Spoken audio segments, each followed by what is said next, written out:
রাতে গাছের ডাল এবং ফল কাটা যাবে কিনা? গাছের ডাল এটা রাতে কাটা যাবে কিনা?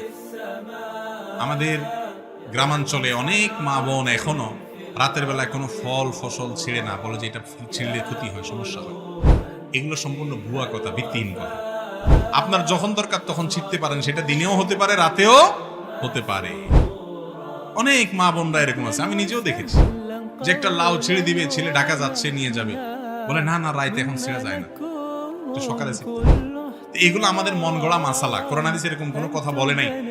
আপনার প্রয়োজন হলে কোনো গাছের ডাল, কোনো আপনার সবজি, কোনো কিছু এটা রাত্রেও ছিঁড়তে পারেন, দিনেও ছিঁড়তে পারেন। ইসলাম যেটা বলে নাই সেটা নিজের থেকে যদি বলেন সেটা কুসংস্কার, সেটা কখনো কখনো বেদাত হয়, এবং বেদাতের ঠিকানা জাহান্নাম হয়। ডেঞ্জারাস কথা। আল্লাহ রাসূল যা বলেন নাই সেই কথা মন গড়া বলা যাবে না। দরকার হলে রাতেও ছিঁড়া যাবে। তবে হ্যাঁ, ডাল বলেন আর গাছের গাছ বলেন, প্রয়োজন ছাড়া কাটা ছেঁড়া করা নিষেধ। একান্ত প্রয়োজন নাই, তাও অযথা আপনি বৃক্ষ নিধন করতেছেন, এটা ঠিক না। যেটা পরিবেশের ভারসাম্যের জন্য প্রয়োজন, সেই গাছ রোপণ করার জন্য আমাদের রাসূল সাল্লাল্লাহু আলাইহি ওয়াসাল্লাম নির্দেশ করেছেন। বিনা প্রয়োজনে গাছ কাটা যাবে না। প্রয়োজন আছে, কাটেন, 100 বার কাটেন, কিন্তু সেটা রাতেও কাটতে পারেন, দিনেও কাটতে পারেন, কোনো অসুবিধা